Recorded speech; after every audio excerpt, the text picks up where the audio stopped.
All right. Hello and welcome, everybody. Welcome to the show. Today is Saturday, December 27th, 2025.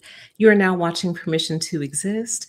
I'm your host, Permission to Exist, also known as PTE.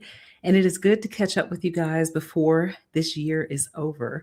So, merry belated Christmas to those of you who chose to celebrate.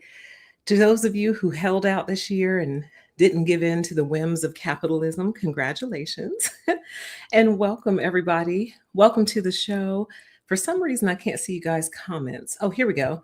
Hi, everybody. Welcome to the show. Good to see you guys.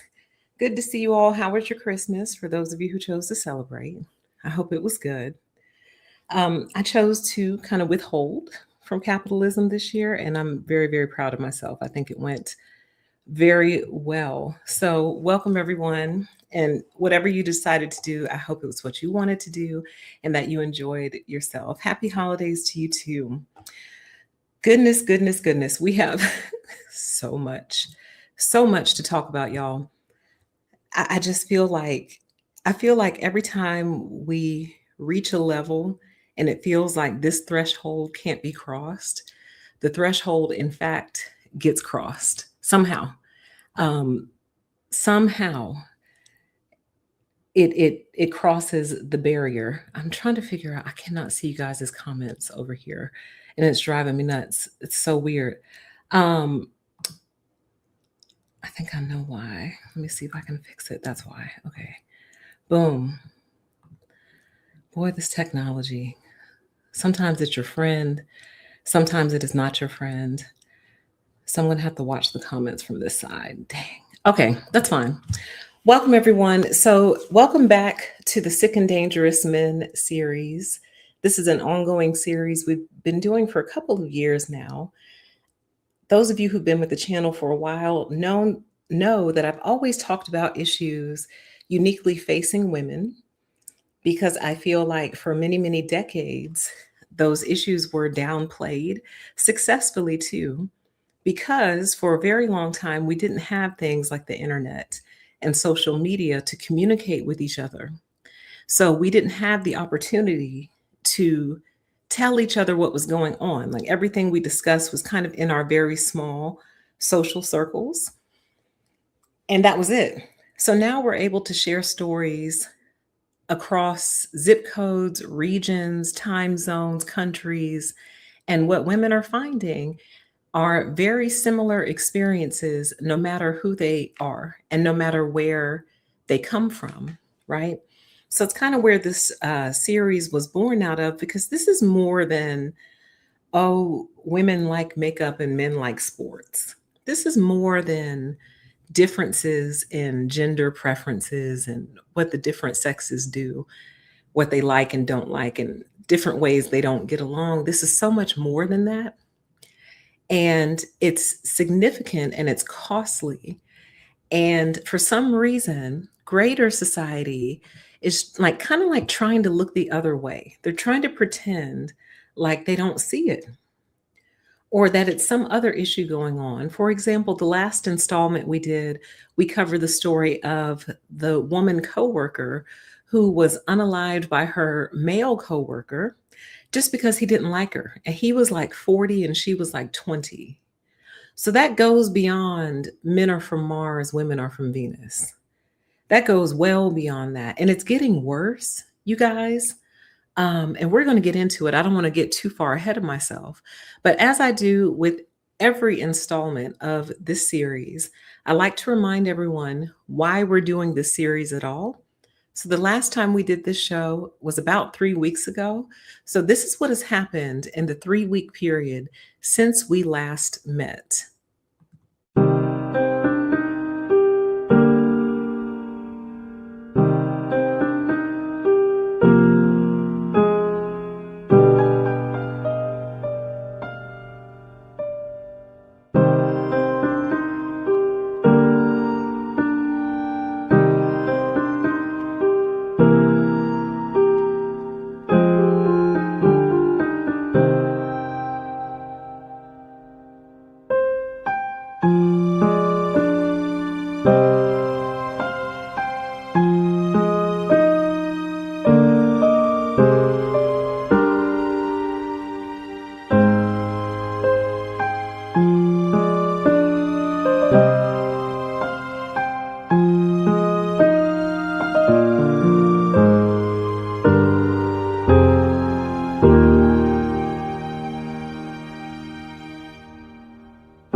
All right.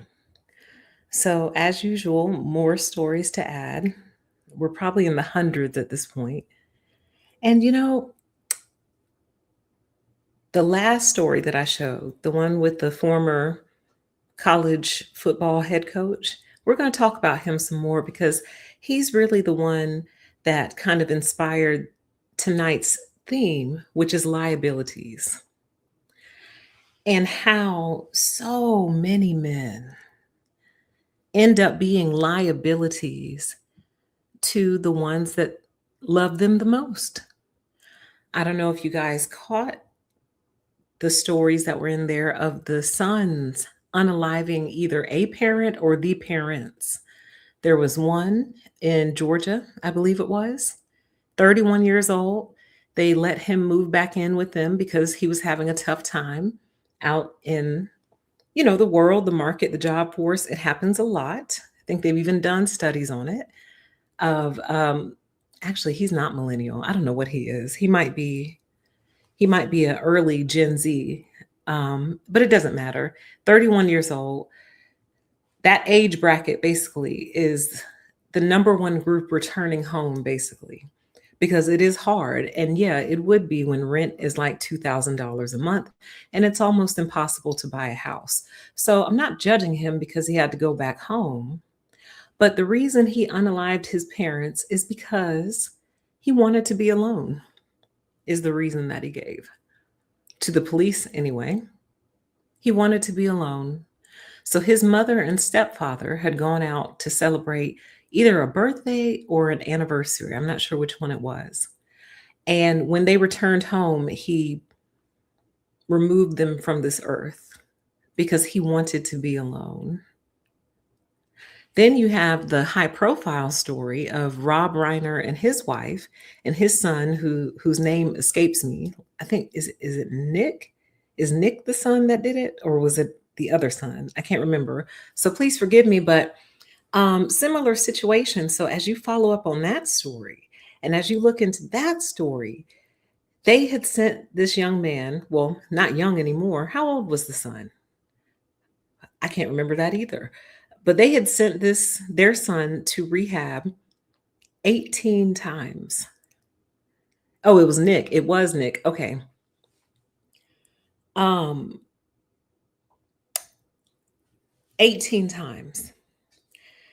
His father is on record. I think they have him on different interviews with them together, which is just so spooky. It's so creepy. It's so creepy. Him sitting next to the person who's going to take him off of this earth, the person that he sired and raised and fed and sheltered and protected and gave everything this world has to offer in terms of money, experiences, anything you want, you could have. But from the research that I've done, apparently he felt like he felt like he was a nobody, basically.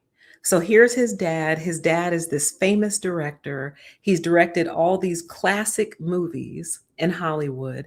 Everyone knows him. Celebrities, actors, actresses, producers, directors, Hollywood elite, basically. And he felt like a nobody. And he felt like he couldn't get out from under the shadow of his father. Allegedly. I have to say allegedly all throughout the show because nothing has been decided in a court of law. So forgive me for hearing allegedly a lot, but this is all allegedly.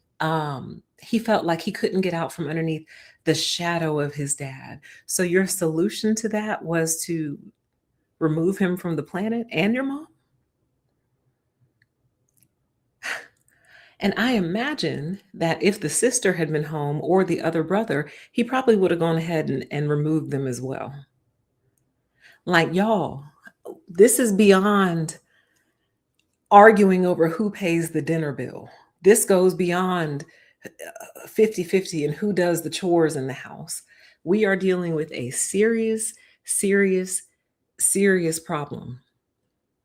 Exactly. Chat says, what an absolute loser. Sorry, but the entitlement, you guys. See, I'm all about getting down to the actual issue, the root issue. Like, what is the root cause of an issue? And chat named one of them already, the entitlement of it all. Can you imagine being born to a father who is accomplished, rich, married to your mother, you and all your siblings grow up together, totally privileged, which I imagine when you're young, it's hard to understand how privileged you are because that's all you've ever known. So if all you've ever known from the minute you were brought home from the hospital was mansions, expensive cars, expensive restaurants, private jets, all of your friends are children of parents who have the same thing. So in the summer, it becomes a matter of whose pool house are we going to? Are we going to your pool house or your parents' pool house? Oh, I like your parents' pool house because it has the whole 100-inch TV by the pool. Okay, we're going to your parents' house. Do you see what I'm saying? Like, everyone around you has the same or similar things. Christmas becomes very difficult because after a certain age, what do you give them? You can't give them money. They already have money. If they're not old enough to buy a house, I mean, you could buy them a house, I guess, but will they even want it? Because they have the money to decide what kind of house they want to live in when they get old enough. Okay, so there's that. College is paid for a long time ago. What do you get them? Do you get them another car? You see what I'm saying? Like, so it's hard to understand how good you have it when you grow up like that, but still, He wasn't a bad-looking guy. His eyes are bugged out and he looks completely insane. But my goodness, son, you could have become an actor or a model or something. It looks like he had the height, but that wasn't enough. He had to be special. It's almost like he wanted the spotlight on him and not on his father. This is a different type of danger we're dealing with here, you guys. This is a different level of danger because there's almost no cure to it. There's almost no way to fix it because even if Hollywood had been like, okay, let's just give him like a TV show, let's make him famous, let's put a marketing machine behind him and make Nick Reiner famous, I don't think that would have been good enough for him. Because I think in his heart he would have known he didn't earn it. But he also kind of knows, and I think this is true for a lot of men, he also knows he doesn't have what it takes to get it. He doesn't have the internal drivers present that are required to achieve that thing. He knows that both are true. And that makes for a very dangerous person. But I'm getting way ahead of myself, way off topic. Yes, chat says jealousy. Yes. Yes. Um, let me refocus. Maybe that's a different show idea. I'll make a mental note to come back to that. Let's talk about men as liabilities. The reason I trailed off is because I was talking about liabilities. Look at the liability these parents took on. The one couple in Georgia welcoming their son back home. And his thanks to them was to remove him from the planet. Nick or Rob and his wife, Reiner, removed from the planet for loving and trying to help their son. And don't get me wrong, we don't know what's going on in that house or what went on in that house, but I don't think anything warrants that. But anyway, I digress. Total liability.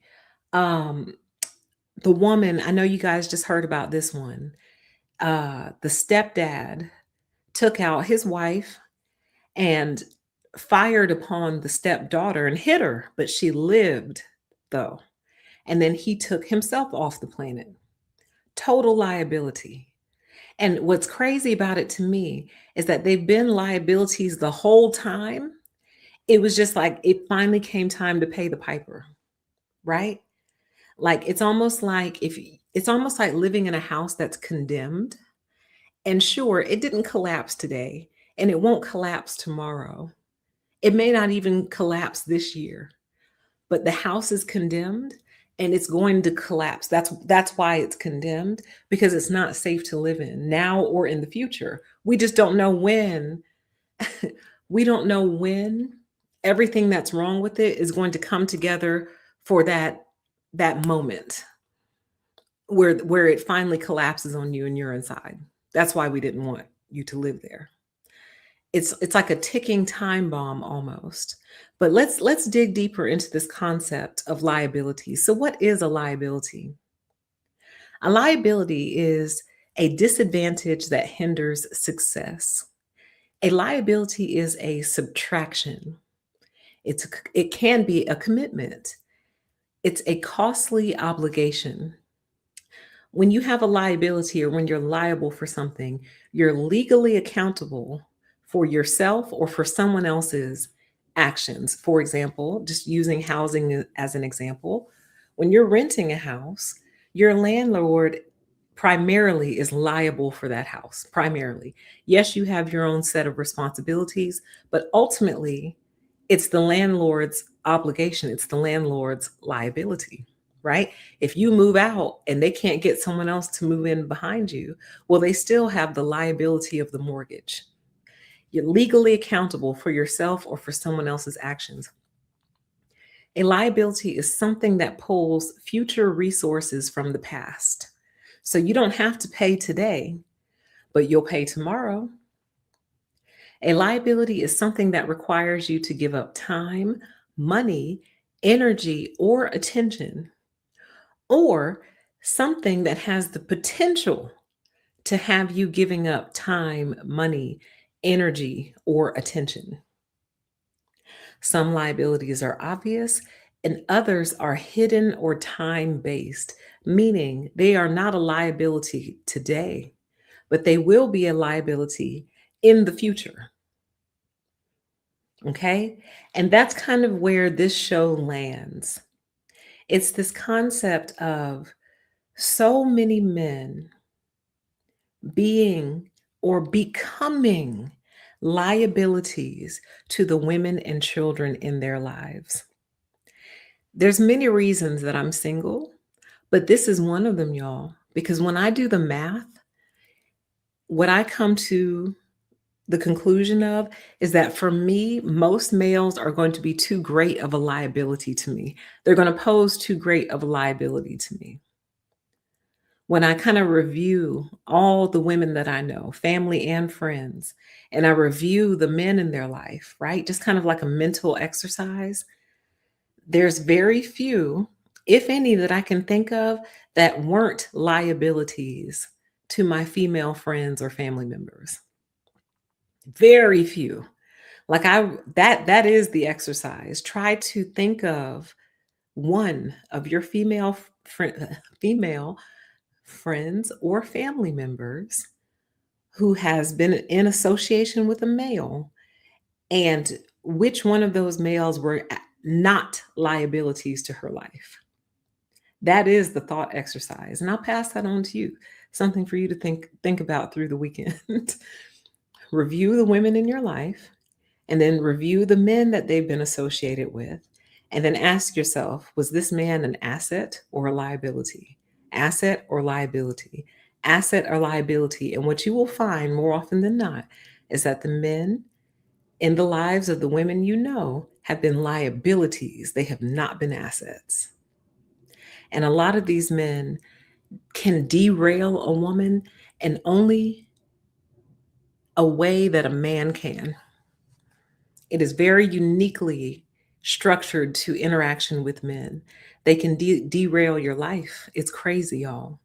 So I want to tell you a quick story that's kind of the consequences of it weren't great, but I think it perfectly illustrates the point, right? And it's funny in hindsight, but it wasn't funny at the time. So at the time, a friend of mine and I were dating a guy and his friends. So the two of them were friends, and then my friend and I were friends. So we were dating friends, and it was a lot of fun, right? So one day, he and his buddy came over to visit with me and my friend at my apartment, right? Now, a couple of days earlier, I had gotten a new couch. Now, the guy that I was dating didn't know that. I don't even think my friend knew that.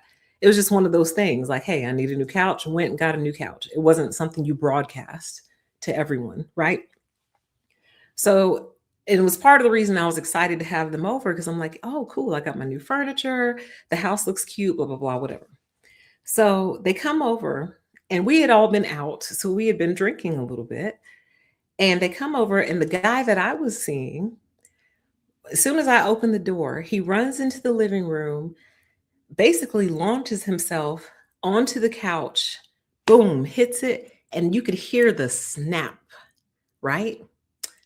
And that's when I learned how couches were made. But anyway, basically, he ran and jumped. Like, have you ever seen a little kid run and jump into the bed?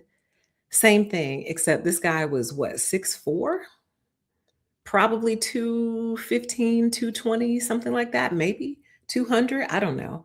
But this 6'4", 200-pound man went running, launched himself, and landed on my couch. And I heard snap. And I don't know if it's because we were all a little drunk. I didn't like it, didn't register for me. I remember hearing it, but I was like, I don't know, probably any couch would make that sound if you did that, right? It didn't register, right?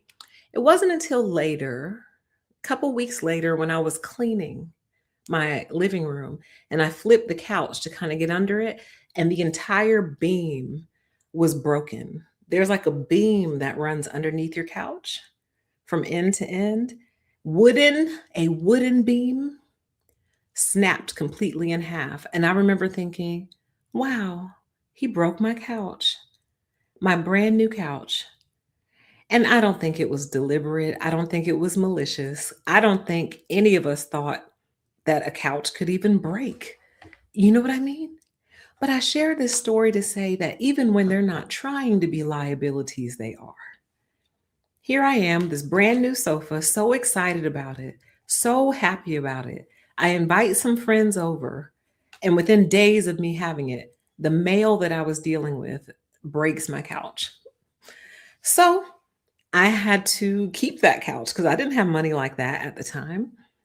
And I mean, it functioned as a couch, but I'll never know like its true function because within days of me having it, it was broken from the bottom. I imagine that they put that beam there for a reason, right? So I'll never know did I get the full value out of that couch because it was literally snapped in half. And I'm like, wow, even when they're not trying to be disasters, they can be. He didn't do that on purpose. He didn't say, "Ooh, a brand new sofa, let me go break it." He didn't do that. We were all having fun. He launches himself, which I don't know why you would do that in somebody's house, even if it is somebody you're seeing. Like, it's not a jungle gym, it's not a trampoline, and it's not a ball pit. But he felt compelled to run and launch himself, and he broke my couch in half. So even when they're not trying to be liabilities, they can be, y'all. But sometimes they are. Either it's not that they're trying to be liabilities, it's that the actions that they take lead to negative consequences for the people they're involved with. So let's take a look at a very recent story, and we're going to discuss this very concept of liabilities and how it makes a woman like myself really take pause, and not just me, but a lot of women feel this way in regard to dating these men, okay? Because this story here, I followed this for days just to kind of see, just to learn more, you know? Welcome to everyone in the chat. Welcome to the show, and happy Saturday to you. So I'm sure you all heard about this. This happened about 2 weeks ago. Ex ex Michigan head football coach Sharon Moore charged with home invasion, stalking, and breaking and entering. Fired University of Michigan head football coach Sharon Moore faces charges of a felony count of home invasion and multiple misdemeanors related to his arrest on Wednesday, just hours as after he was dismissed as head coach, basically. Moore was charged with third-degree home invasion, which is a felony. He was also charged with one count of misdemeanor stalking and one count of misdemeanor breaking and entering, an illegal entry without permission, according to the criminal complaint. Moore appeared in court in an all-white jail outfit and spoke very little during the hearing, answering questions with "Yes, Your Honor." Magistrate Odatala entered a plea of not guilty on Moore's behalf. The university said in a statement on Wednesday that a school investigation revealed credible evidence that Moore was engaged in an inappropriate relationship with a staff member. The sudden announcement stated Moore, who is married and has 3 daughters, was terminated immediately and with cause. Prosecutor Kati Razmierski said in court on Friday that after being fired, Moore went to the home of the woman with whom he had been in the relationship. Moore and the woman had broken up on Monday, and she had gone to the university to reveal the relationship. He then, at some point soon thereafter, came to her apartment in the address that is alleged in the complaint, barged his way into that apartment immediately, then proceeded to a kitchen drawer, grabbed several butter knives and a pair of kitchen scissors, and began to threaten his own life. "I'm going to unalive myself. I'm going to make you watch. My blood is on your hands. You ruined my life." And then a series of very, very threatening, intimidating, terrifying, and quite frankly, or this is so poorly written, statements and behaviors. She was terrorized. Then Moore left the woman's apartment after she told him she was calling her attorney. The totality of the behavior is highly threatening and highly intimidating, the prosecutor said. "We consider him a risk to public safety and a risk to his victim." And his attorney, Joe Simon, said he's still learning about the facts of the case. Okay. So I don't know if you guys remember from the last stream we did, where it was towards the end of the stream. And I don't even know how we got on the topic, but I said, these men will throw everything away for you. I said, I wish women understood the power that they had. We were talking about how women have been trained to think very little of themselves and to shrink themselves and feel very small. But I was trying to express and explain to you how these men will throw away absolutely everything that they have for you. Everything. Because for those of you who didn't follow this story, this man is married. I believe he has 3 children. 3? If not 3, definitely 2, but I believe he has 3 daughters, if I'm not mistaken. I think him and his wife have been together for 10 years, something like that. And then he goes and he has an affair with a female staff member who's just a few years younger, but not much. She's 31, and I think he's 45, something like that. So younger, yes, but not like a teenager, and not even like in her early 20s. Like she's in her 30s. So she's not a child. She's not a young woman. She's just not his age. Went on to have an affair, allegedly got her pregnant. It's just so typical. It's just like there's like a book of templates, how to F up your life for a man. Turn to page 12. Ah, yes, get married, have children, have an affair, get your mistress pregnant, force her to have an abortion, and hopefully she will, but if she doesn't, then take even more extreme measures because you've gone too far this time. I mean, it's on page 12 of the manual. So anyway, gets her pregnant, allegedly, allegedly forces her to have an abortion. But then here's where the whole thing unraveled. And this is just so bizarre and strange. Allegedly, he ordered Plan B, I guess, to the university, I guess to be delivered to his office or somewhere. I don't know. But I guess he used his real name. And the door dasher who made the delivery reported him. Like, sometimes every now and then I feel like somebody is just going to roll back the curtain and reveal that we've all been dreaming.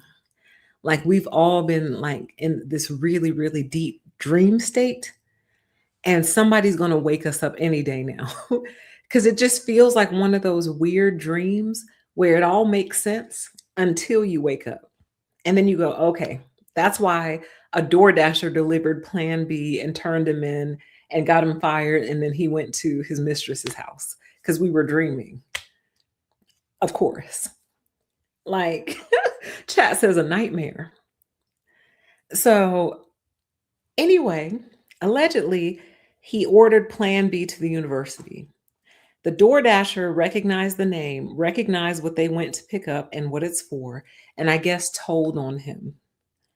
And that's kind of what blew the whole thing wide open. But also, there were reports that there had already been rumors about him and this girl on campus circulating. And then the DoorDasher just blew it wide open. For the record, everyone, and I want to state this very clearly, Plan B is not an abortion pill. Plan B is to prevent the pregnancy from taking place in the first place. It is to prevent the fertilized egg or potentially fertilized egg from implanting into the side of the uterus. It is to prevent the pregnancy, not eliminate one. I saw a lot of people online talking about he ordered the abortion pill. Nah, those do exist, but Plan B is not that. And I just want everyone to know that if you're already pregnant, the only thing you're probably going to do if you take Plan B is make yourself very, very, very sick. That's probably all you're going to do. Make yourself really sick. But other than that, you're pregnant, boo, and you got to choose a different pathway. But anyway, allegedly, that's what blew this whole thing open. And here's my thing. The topic of tonight's live stream is liabilities, right? So this woman, his wife, We don't know much about her. We know a little bit, but not much. Now has to undertake, let me back up. When his wife married him 10 years ago, she did not know she was marrying the greatest liability she would ever encounter in her entire life. And who knows what their dating relationship was like, right? Maybe she had a hint, but she probably had no idea it would ever get this bad. Because imagine this, imagine you're with a guy. I think he has like an athletic past, and then he kind of went the coaching route. He's got a good job, great job, coaching job or whatever. You love him and you think he loves you. So y'all get married. You start having children. You're a family now. You're an established family. Meanwhile, you're watching your husband's career slowly evolve in a good way. He did a little coaching over here. They promoted him. Did a little coaching over there. They promoted him. He's slowly progressing upward. He's living up to his promise to you as your husband. Like, I will always take care of you. I will always work hard and make sure you and our children are properly provided for, right?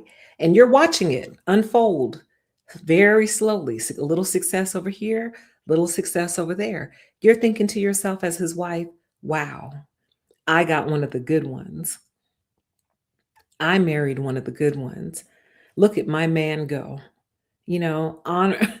Honorable, faithful family man. He's devoted to me and our children, and he is making good on his promise of taking care of us. I don't think she worked. I'm not sure. I imagine she didn't, but she could. Who knows? Anyway, then one day he gets a call. Hey, Sharon, we want you to come be the head football coach of the University of Michigan, which apparently is a big deal in college football. Personally, I don't know the impact because I don't follow college football at all.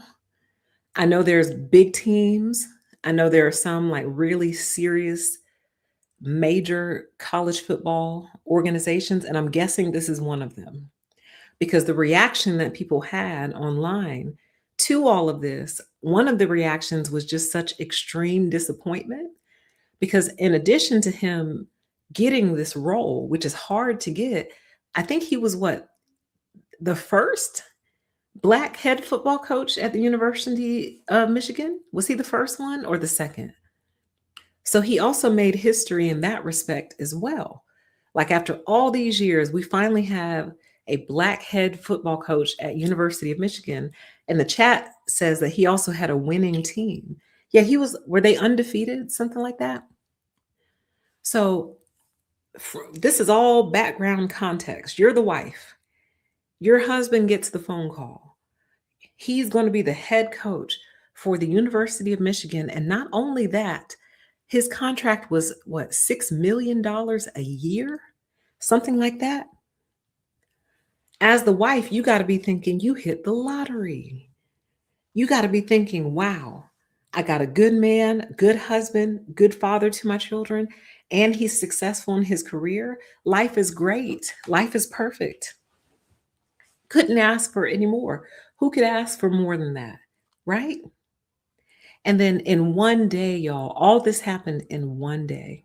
The liability presented itself in one day. Do you remember at the start of the show when I said some liabilities are time based and they will not present themselves until much later?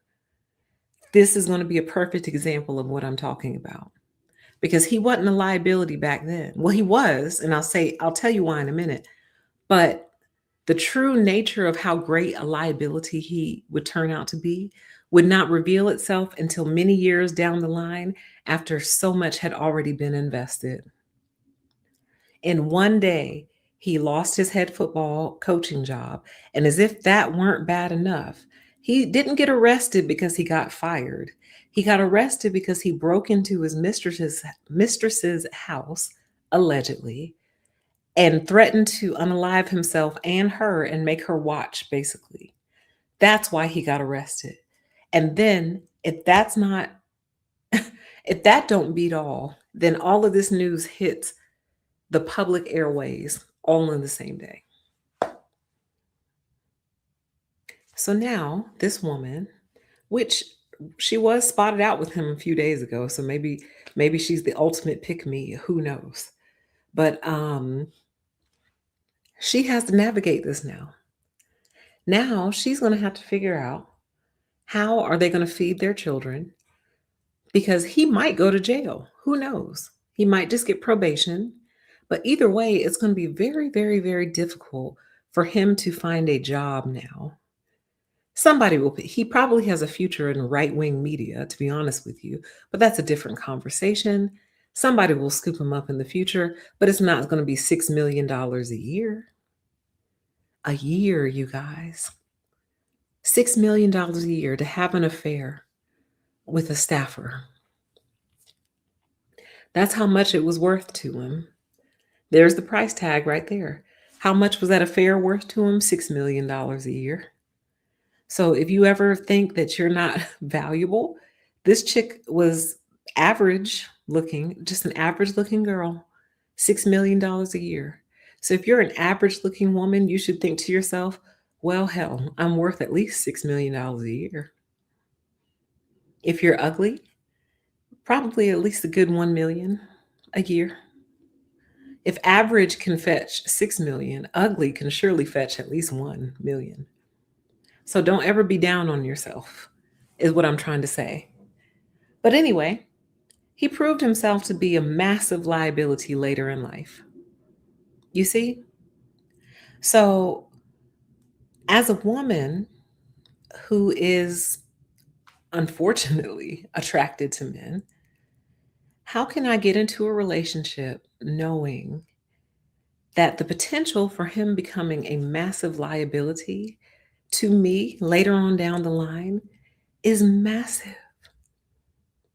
It's massive. Like, one can't know unless you're a psychic, right? You would have to be a psychic to, what happened? I lost you guys. Let's bring you back. Boom.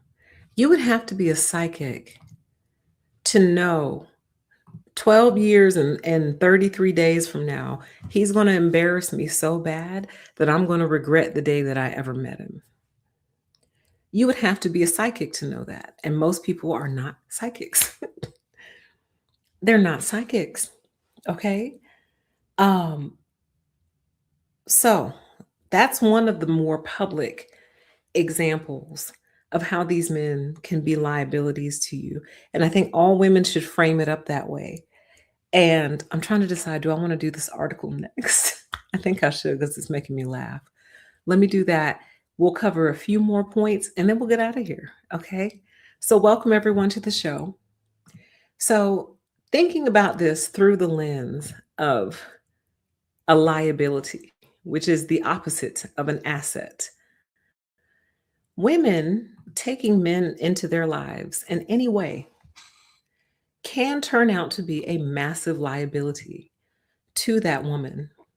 And as such, she really has to ask herself the question, is this man going to embarrass me in the future? So, a couple of weeks ago, this was trending a couple of weeks ago.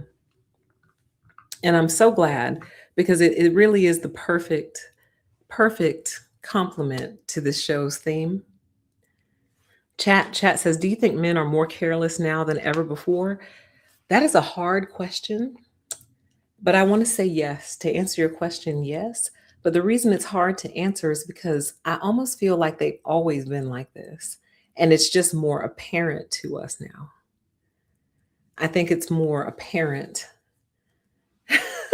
I think it's become more apparent to us now that we have more insight into each other's lives. But that's a good question. Um, the chat says, I promise to love, honor, cherish, and keep a secret nest egg in case you're caught in a crazy sex scandal in the future. I'm saying, right? Like if I had children, right? And let's say I had kids old enough to be marriageable. If my daughter got married, like let's say she was 25, I'd support her, don't want to stand in the way, but I would probably open up like a secret bank account for her. and I would just deposit money to it and just keep it to the side. And like, if he's a good guy and she never needs it, just give it to her, like give her little gifts of money, cash, buy her gifts out of it, stuff like that. Down payment on a house, things like that. However, if she ever needs to flee him, she would have an account, boom, ready to go. Here's the debit card, here's the password, here's the PIN number. You got money. You got money. Don't ever make him, don't ever let him believe that you don't have money. You have money.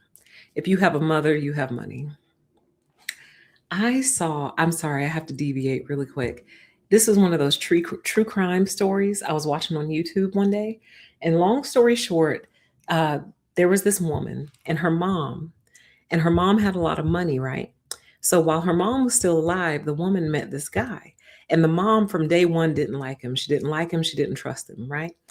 And the guy, because women tend to be open with their partners, knew all about the mother's estate and inheritance, right? Fast forward, long story short, the mom dies, right? And then the husband to the daughter, like, started being like, so what about her estate? What about this? What about that policy? What about this? Whatever. Long story short, he started to show that he was really only interested in the money. So fast forward, the mother knew that and she wrote a clause into her will and last will and testament that, like, oh, how did it go? I can't remember. Either like the daughter had to be divorced before she could inherit it, or like, oh, I can't remember. I can't believe I just forgot. Basically, there was some kind of clause in her will that made it to where he couldn't get a dime, basically. So like, oh, she it was like a chess match and she checkmated him because she basically knew as soon as she died, he was going to try to come after her money through her daughter. So she wrote it into her will somehow to where he couldn't inherit not one penny. Anyway, if I ever sort that out and figure it out, I'll let you guys know. But some of you may have heard or seen that before. So anyway, let's get back to this topic. This was published October 29th, 2025. And basically, the girls are saying that having a boyfriend is embarrassing now. And honestly, I think I agree. Okay. I don't think I'm going to read all of this because it is a little long for a live stream, but you can find it just by Googling, is having a boyfriend embarrassing now? And it's a Vogue article. We'll just take these first couple of paragraphs. It says, if someone so much as says my boyfriend on social media, they're muted. There's nothing I hate more than following someone for fun, only for their content to become my boyfriend friendified suddenly.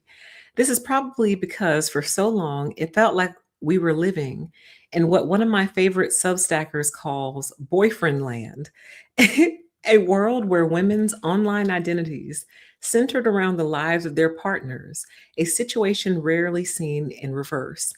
Women were rewarded for their ability to find and keep a man with elevated social status and praise. It became even more suffocating when this could be leveraged on social media for engagement and, if you were serious enough, financial gain. However, more recently, there's been a pronounced shift in the way people showcase their relationships online.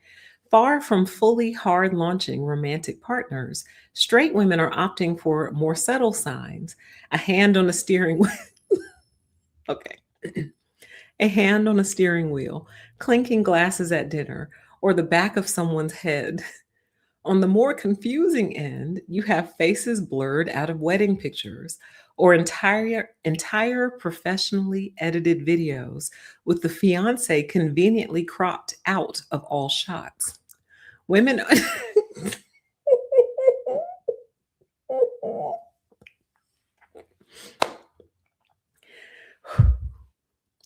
Women are obscuring their partner's face when they post, as if they want to erase the fact they exist without actually not posting them.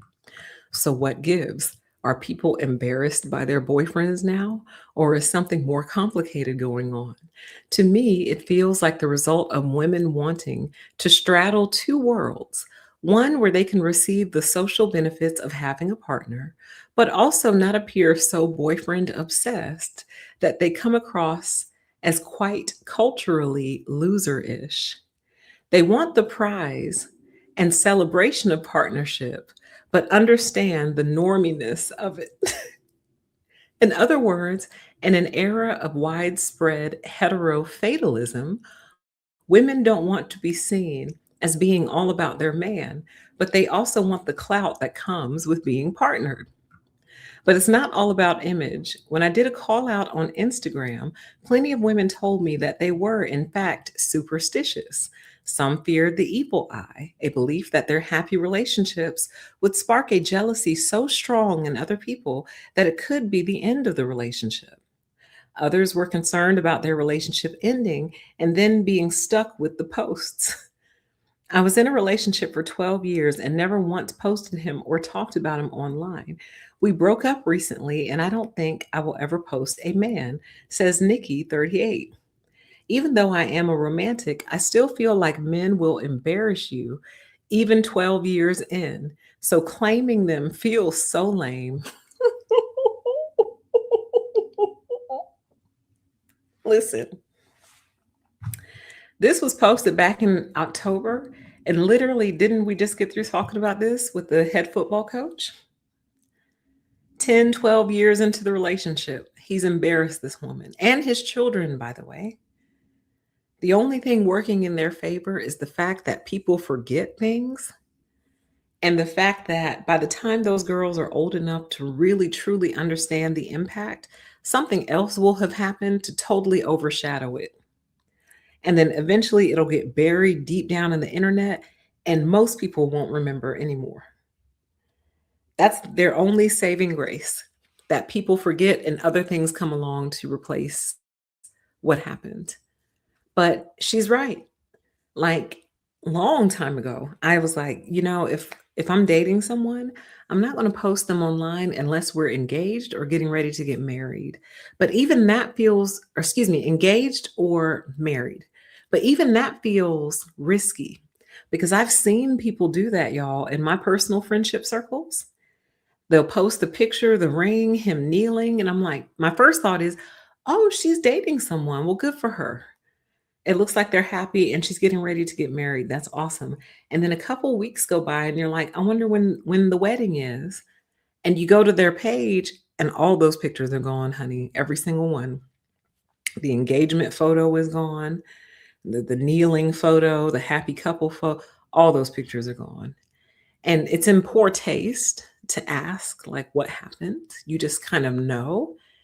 And then typically they follow up those posts with, like, new year, new me, reclaiming my life, don't let anyone hold you down type post. You know those posts.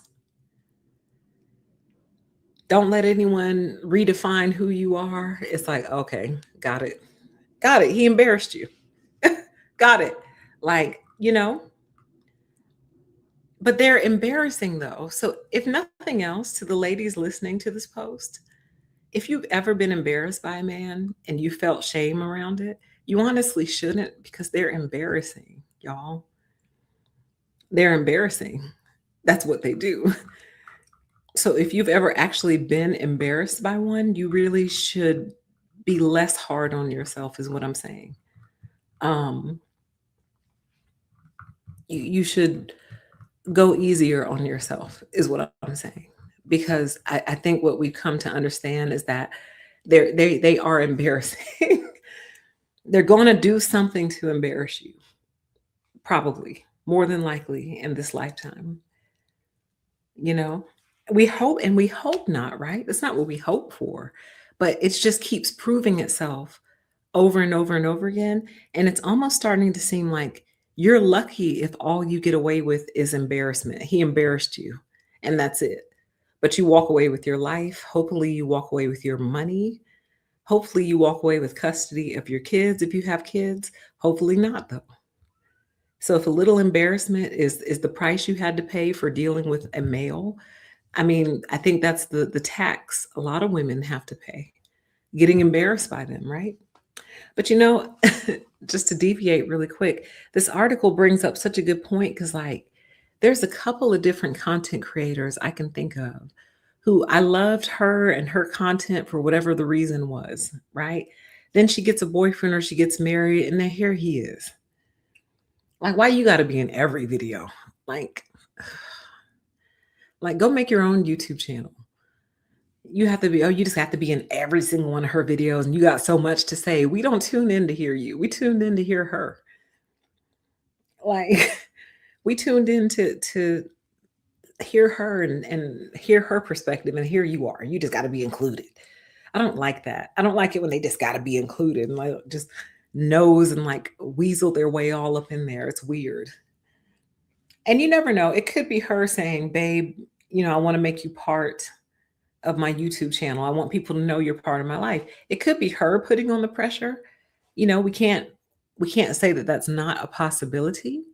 But I don't know why I feel inside that he's like, oh, let me get in there for a few seconds. The people will like me too. And we're like, no, we don't like you. Actually, can you go away? Can you like get behind the camera? Now, when they're supportive, that's different. Like when they're the ones editing the videos, filming the videos, taking the pictures, helping like manage all the fan mail and stuff like that. To me, that's a little different. He's playing a supportive role. But when you want to be on the camera and you got all the stuff to say, go away. Nobody requested you. Nobody said, oh my gosh, we love your boyfriend so much. Bring him on camera more. Chat says, yeah, it's a vibe thing. Yeah, it's just, I don't know. It's like he just feels like it's almost like oh, you're not doing a good job. Let me come in here and help. Even though she may have gotten like 1 million subscribers or 2 million subscribers on her own before you showed up. It's almost like you're a woman, you don't know how this stuff works. Let me get in here and show you how to do a TV show. Like, anyway, let me stop making up stories that I don't actually know what the truth is. That's just how I feel. Okay? So, just a few more points and then we'll get out of here. Why do I keep doing this? Because I don't remember how to work this stuff anymore. That's why. Okay, that should bring an image back up. Boom. Okay. Whew, getting rusty. Getting rusty. So let me bring up a few more points in terms of men being liabilities to our lives, just to give you something to think about, not to discourage you, because I know human beings are going to date and couple up and pair off. That's what people do. But I feel like if somebody had presented this to me as a young woman, it would have clicked. And a lot of guys that I've dealt with in the past wouldn't have stood a chance with me if I had been thinking like this. But I wasn't. And a lot of guys who shouldn't have been probably within 10 to 20 feet of me had a chance to date me. You know what I mean? But it's because we're not taught this. So, men as liabilities. The first liability, and probably the most important liability a woman has to consider, is a man's liability to her health, her physical health, her mental health, her spiritual health, and her emotional health. We already know how dangerous they can be. We've seen how many of us they've removed from the planet because they had a temper tantrum, like the guy who unalived his wife and tried to unalive his stepdaughter. You know what they were fighting about? A Monday night football game and like the remote control or something like that. So, like a remote control or something with dealing with the game set him off so bad. He took his wife's life, tried to take his stepdaughter's life, and took his own life. So we already know you're a physical safety risk to us. But then you have the issue, and this bothers me the most, y'all, right? Because I feel like one of the primary benefits of being married is supposed to be you have a sex partner who you can do lots of fun things with, you and your partner, right? Because it's just you guys. You're only sleeping with him, he's only sleeping with you. So that should lead to a lot of freedom in the bedroom, right? freedom from protection, because this is your husband and you are his wife. You should be able to mentally and emotionally free yourself in the bedroom with this man. But I feel like nowadays you can't. And possibly even in the past, you probably shouldn't have. But nowadays, you really have to wonder, like when your husband leaves, is he being responsible with his tool? I don't know what we should call it. Hammer? I don't know. Is he being responsible with his body part? Is he? And if so, how do you know? How do you actually know that? Because the thing about a lot of men, can't say all, because that's statistically impossible. But the thing about a lot of men is they are indiscriminate. So, what that means is he can come across a woman who's objectively just kind of, ugh, right? But if he is in a depraved state in that moment, the fact that she's kind of ugh, won't stop him, won't stop him. Meanwhile, you as a woman, when you come across a man who's kind of, ugh, it makes you want to run in the other direction. You don't think to yourself, well, I'll just go sleep with him for about 10 minutes, even though he's gross. Most women don't think like that. They don't think, yeah, he's repulsive. Let me go just get my rocks off real quick. Does it happen? I'm sure it happens every now and then. I'm sure it does. Probably with the assistance of some psych altering drug like alcohol or something else to help you overcome the ick. I'm sure it happens. But generally, when a woman is repulsed by a man, she turns and walks away. A man can be repulsed by a woman and still go for it. That's the difference.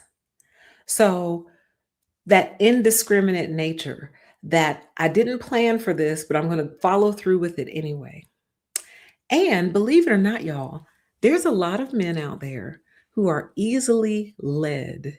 And here's what I mean by this: they didn't go out that night actually planning to cheat on you. That wasn't their intent. Maybe they went out to support their homeboy who just got a major promotion at his job. You didn't feel like going, you had something else to do. So he just went out to support his friend. He has a couple drinks at the bar, gets a little tipsy, sees a chick who's not bad. She starts flirting with him and kind of leads him like, hey, do you want to go back to my car really quick? And he's like, yeah, sure. Like easily led like a dog almost. And hear me out. I am not absolving him of anything. What I'm saying is a lot of them are very easily led. Here's another way it could happen. He's on a work trip, right? There's a coworker a female coworker, he's never looked at like that before ever, right? The company puts everyone in the same hotel, right? He's down at the bar just to have a drink, just to pass the night. He's texting you, watching a little bit of the game on his phone. Female coworker comes, plops right next to him. She orders herself a drink. They start chit-chatting about work. Then she's like, okay, I'm going to bed. Will you walk me to my room? And he's like, sure. Because he doesn't think anything of it, right? And he's also thinking, this is a lady. I know her. We're in this strange place. Sure, I'll walk her to her room to make sure she gets there safe, right? Gets to the room and she's like, oh, will you come in for a second? I wanted to show you something. Now, smart men will be like, actually, I need to run. I need to call my kids. Or a smart man will pull himself out of that. But a lot of men who are easily led will just be like, okay. Now he's in the room with her. Next thing you know, she's like, will you help me take my shoes off? And before you know it, he's screwing this woman and he don't even know why. He doesn't even know why.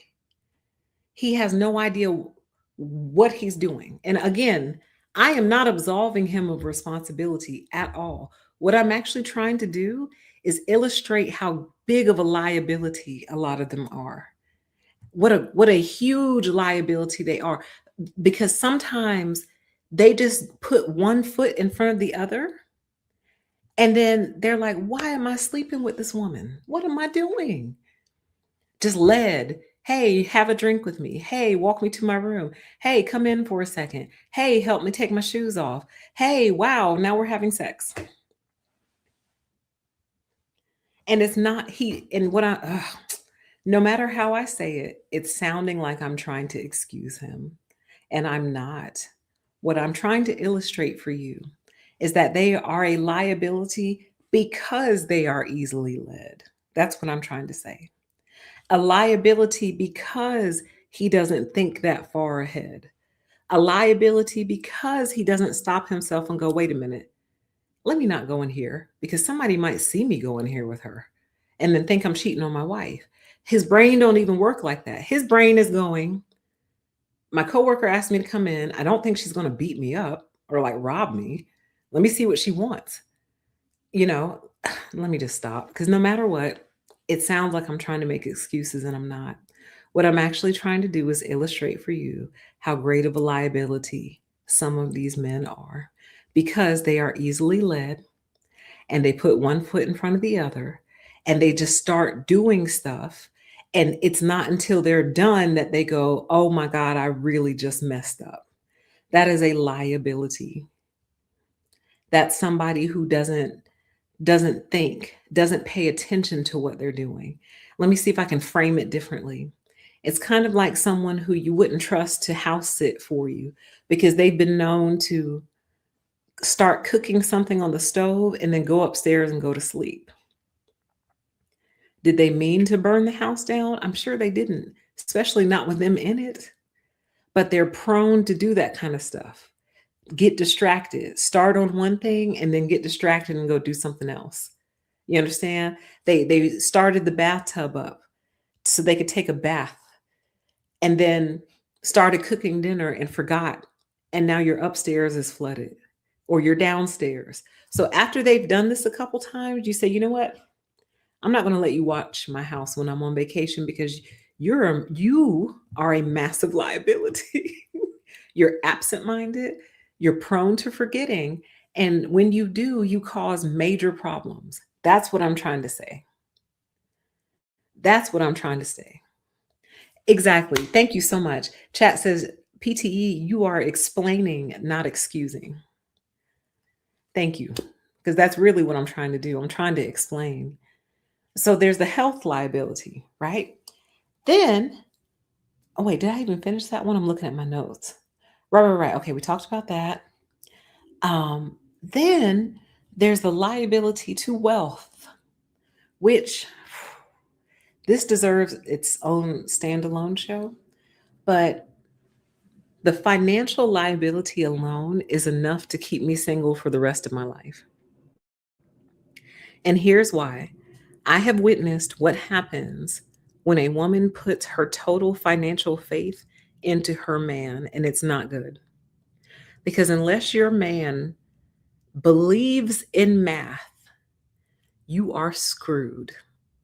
I'll say that again.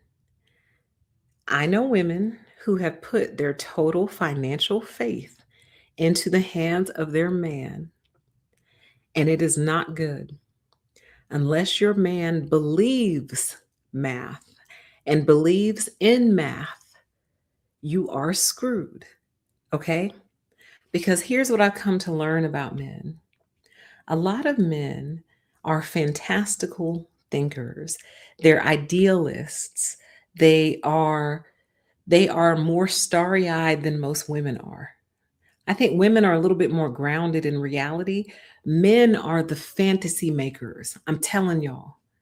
They are the ones with these visions and these dreams and these hopes.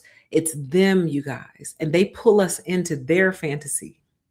Like when you hear them lament about modern relationships, what do they always say? Oh man, there's nothing better, man, than coming home and your wife is there with your baby and she's cooking some dinner for you and you got the fireplace going, you got your dog. I mean, what's better than that in life, man? You know, you're gathered around the Christmas tree with your family and your kids and your dog, and the fire's going and there's snow outside on the ground, and that's them fantasizing about this stuff, y'all. It's them. So anyway, I say that to say, when it comes to money, a lot of men are undisciplined with money because they don't believe in math. And if you can't understand what I'm saying, because I feel like I can't understand what I'm saying math, mathematics, math, or the maths, as some people say in other parts of the world, the maths. I'm saying math, 1 + 1 = 2, math, numbers. They don't believe in it. It's almost like you're not going to tell me what to do. You're not going to tell me $1 plus $1 is $2. Now, $1 plus $1 is 100, and I can show you how. And this is where you get crypto. This is where you get gambling. This is where you get all these business ventures that ultimately fail because men are bad at the systems that keep businesses going, very bad at it, actually. The executive functioning that's required to keep businesses going, they're terrible at it. The admin, the little things that keep businesses going, they're awful at it. That's why so many of their businesses fail, right? Or they require the labor of a woman to hold their businesses up, or multiple women. Anyway, men don't believe in math. They don't believe in the restrictions of math. So they take your money and his money, and instead of taking your check and his check, paying the bills, putting some in savings, and then using the rest for life expenses, they want to take your check and his check and go put it in the stock market. Because, baby, let's just say y'all make pretty good money. Let's say you both make 5,000 every 2 weeks, which is amazing money. Actually, it's great. Just to make the math easy. He wants to take your $5,000 check and his $5,000 check, which is $10,000. And instead of y'all paying your bills, putting some away for savings and using the rest for life expenses, he wants to take that 10,000 and put it in the stock market because he's convinced he knows what the next winning stock is going to be. And he's going to take your 10,000 and make it 30,000. You understand? And he truly believes that shit. That's what I'm trying to explain. He can't be convinced otherwise. So he's going to take your money and he's going to put it in the stock market. He's going to take your money, he's going to invest in some real estate venture, maybe try to convert an Airbnb. He's going to take your money and buy crypto. He's going to take your money and sometimes just flat out gamble it. It's so easy to gamble now, y'all. He's going to take your money and get caught up in some pyramid scheme. Then, when you're pissed looking at your savings account dwindle, he's going to say, baby, don't worry about it. I'm going to get it all back. So there's that. They've been known and prone to excessive spending on their hobbies. He could drain your money that way. Perhaps the most infuriating is when he is out cheating and spending it on other women, which does happen. But anyway, a woman truly, unless she keeps her finances separate, is taking a tremendous gamble and trusting her financial future to a man. It is a massive liability. They see stars when money is involved. There are more male gold diggers than they would care to admit. They don't want to admit it. They really don't. They like to pretend like they don't like it when women have money. But they do. A lot of them do because they see it as their money and they see it as great. When I join up with this woman, now I'll have access to more money and now I can make some more of these money moves because I'll have both my money and her money and she'll see the grand plan when it all pans out in the end and I make $1 million off of her $100,000 investment. Mhm. They love it. Chat says they act like they don't like it. They love it. They love it when a woman has money because to them, you're almost an extension of their line of credit, basically. So when he runs through and loses all his money on a bet, he can come to you and ask you $4,000 to kind of pad him through. You understand? But here's the scariest thing that happens, y'all. And this happens still to this day. It's happening right now. These traditional women, right? The women who believe men are supposed to be in control of the finances and the bills and all that. They literally entrust their entire lives to him. Some of them don't even know how to access their bank account. Some of them don't even know where their money is. Like if you ask the wife, what bank do you do banking with? She can't tell you. She doesn't know. And he likes that because, when he's a couple months behind on the mortgage, you don't know that. You don't know. You don't know that he hasn't been paying the mortgage on time. You don't know. You find out when you come home to a notice on your door. That's when you find out.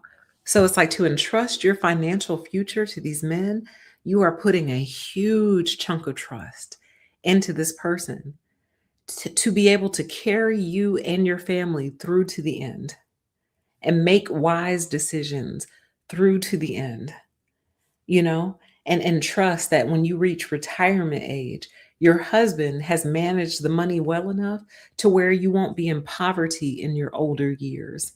In your elderly years, you're on an allowance because your husband has so thoroughly messed up the money. And he can because he's your husband. See, I can't do that, y'all. I'm sorry. That for me is too restrictive. It's the idea that the little bit of money I have saved would become his through marriage. And then if he blows it, it's kind of like, well, the two of you are one now. So he didn't blow your money, he blew y'all's money.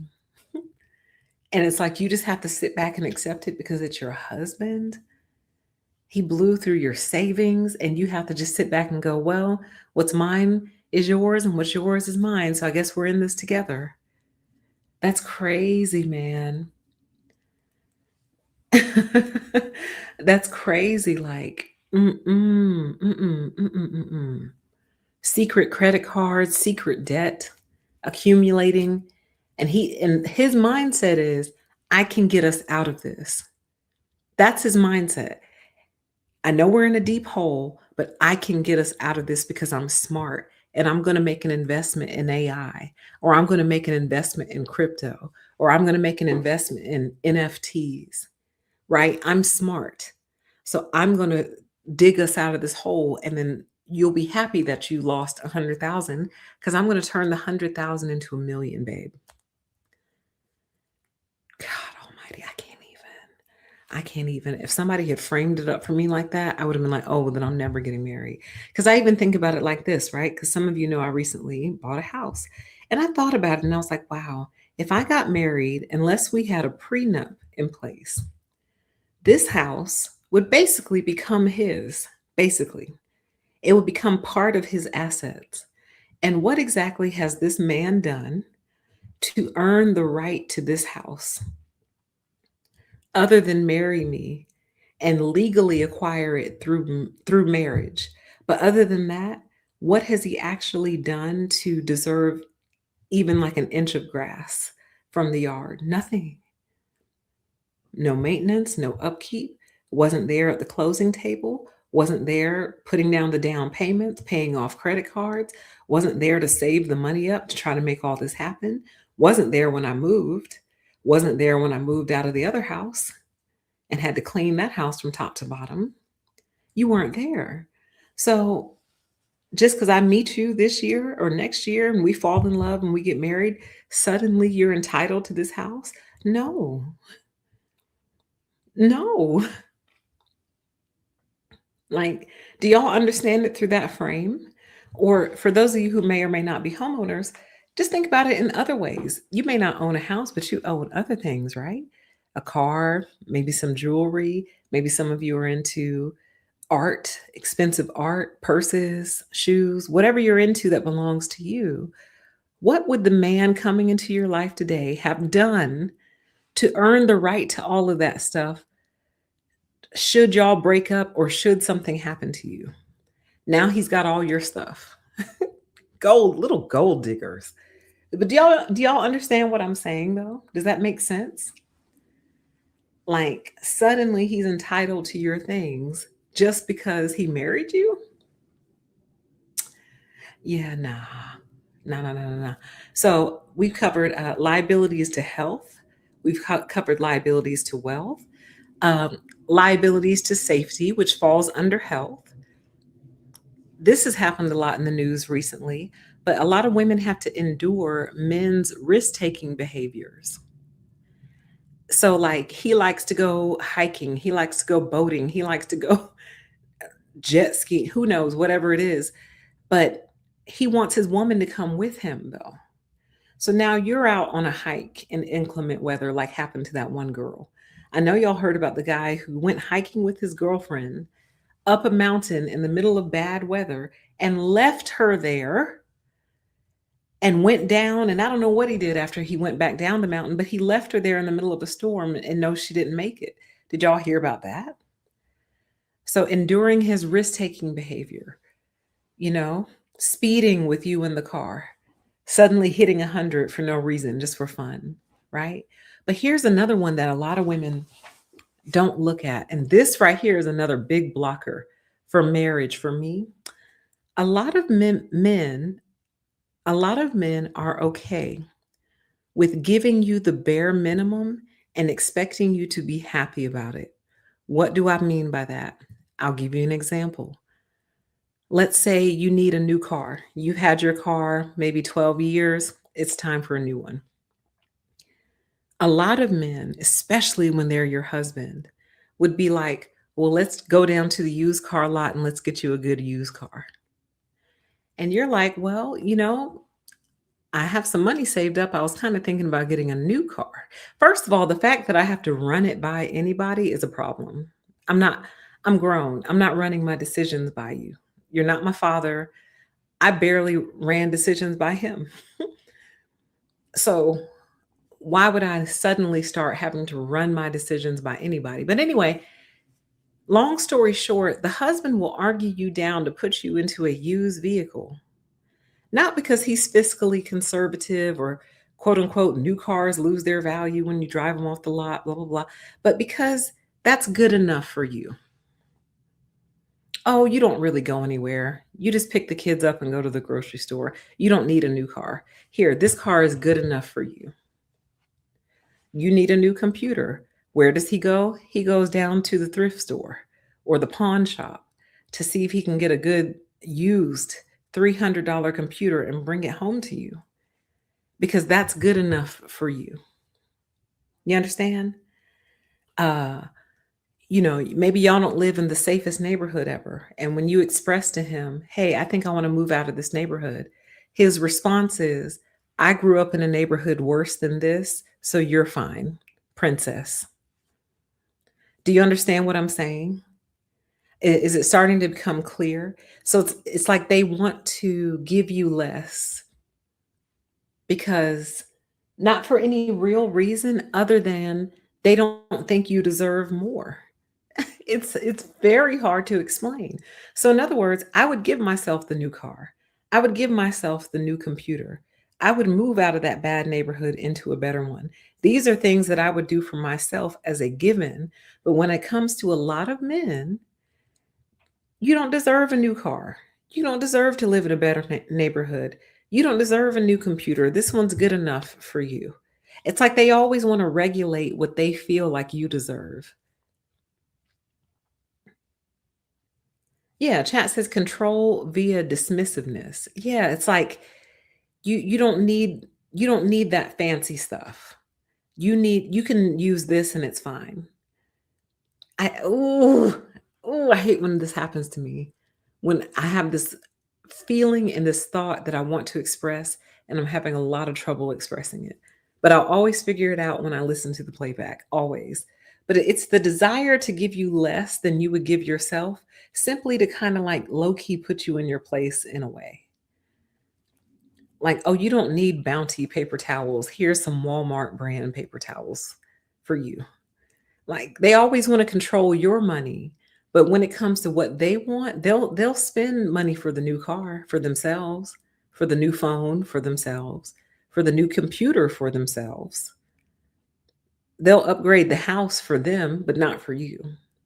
So anyway, I consider those all safety issues because you might be putting me in an unsafe car, you know, keeping me in an unsafe neighborhood, things of that nature. Anyway, they can be massive safety liabilities as we have seen, right? in more ways than just phones and cars and neighborhoods, more ways than that. Um, and they don't see it as a problem because it's not a problem for them, right? But then finally, men can be a reputational liability, as we have seen in the story that we saw earlier in the show regarding the head football coach from the University of Michigan. You can go your whole life, and then at the end of your marriage, he embarrasses you so badly, you wish you had never actually married him. So I broke all those down to just say these are considerations that every woman should be taking into place when you engage with a man. It's almost a guarantee. The question becomes which one? Which liability is he going to present himself as, right? So, my greatest piece of advice to you would be, as with any liability, you want to try to have some kind of insurance in place. And I'm not going to sit and list and detail all the different types of insurances. I don't mean literal insurance, like something you can pay for. I just mean something that covers the loss if and when a loss occurs, right? That's what I mean. You need some sort of insurance in place to cover potential loss should a loss occur. And my greatest hope for you is that you're able to enter into relationships where you're not exposed to excessive liabilities. My preference would be for you to not be exposed to any liabilities. But based on what we've seen, it's almost guaranteed that you will be. So I want to make sure you guys are safe and prepared. And they might live in fairy tale land, but you don't have to live in fairy tale land. You can live in reality and just know that almost every man you meet is a liability to life itself, and you need to proceed accordingly. That is the message for this evening. Absolutely. Chat says a safety net. Yes, you need some sort of safety net. Okay, you want to do the trad wife thing? Do it. But you better make sure you got some kind of money saved up somewhere, girl. Even if you have to give it to a trusted friend or family member, if you have the money on you. Hey, sis, friend, mom, auntie, cousin, here's $10,000 in an envelope. Please don't spend it. Please don't tell anyone I gave this to you. And please just like keep this in your closet somewhere just in case I need it someday. Will you hold on to this for me? You know, things of that nature, you know, having the ability, maintaining the ability to buy your own car if he wants to put you in a hoopty and you're like, I'm not driving my children around in that or myself, having the ability to go get your own car, maintaining the ability to get your own car, keeping a little job, even if it's like 5 to 10 hours a week. But as long as you're still getting a paycheck with your name on it, something like that, you know, maintaining your own personal reputation and your own personal brand. So if your boyfriend or husband ultimately does embarrass you, people will be able to say, well, I'm not laughing. I promise I'm not laughing. People will be able to say, well, she really is uh, an amazing entrepreneur. You know, she really is a generous, charitable giver. She's really made a name for herself. She fill in the blank. So if he does ultimately embarrass you, you have enough going for yourself to where people will be like, well, screw him. He was a loser anyway. Look how amazing she is. Look at all the amazing things she's done. Right? That's all I'm saying. And I shouldn't be laughing because it's not funny because but it's just like, how have you guys come to be so embarrassing? Do you know what I mean? Like, like it's embarrassing. Like it's almost like I picture these girls like at some sort of cocktail party, and this guy walks in, and the girls are like, "Who's that?" And she's like, "Oh, it's my boyfriend." He's your what? It's my boyfriend. Oh, cringe. And then he does something, which this happened, y'all, does something like get super drunk and knocks over the DJ booth. or gets super drunk and like punches her boss or something. Doesn't happen all the time, but these things do happen. You know what I mean? And it just kind of solidifies the accusation of, wow, you guys are kind of embarrassing. So, right, chat says this sounds like a wonderful speech I needed at 18 years old. Me too. Me too. All they're really telling girls is make sure he has a good job and he can take care of you and any kids you have. Oh, honey, that is not sufficient. We need to be telling these young women make sure he's not a risk to your health, wealth, safety, or reputation. That's what we need to be telling these young girls. Make sure he's not a risk to your health, your wealth, your safety, or your reputation. Like he will probably embarrass you.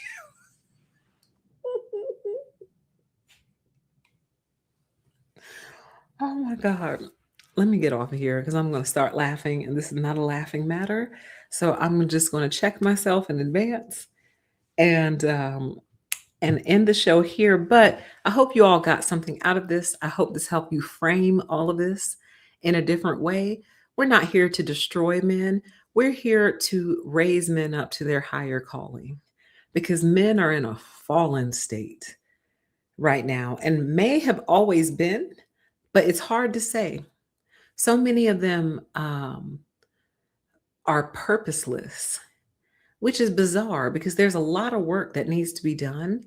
But I think what the problem is they all want to be famous and like significant.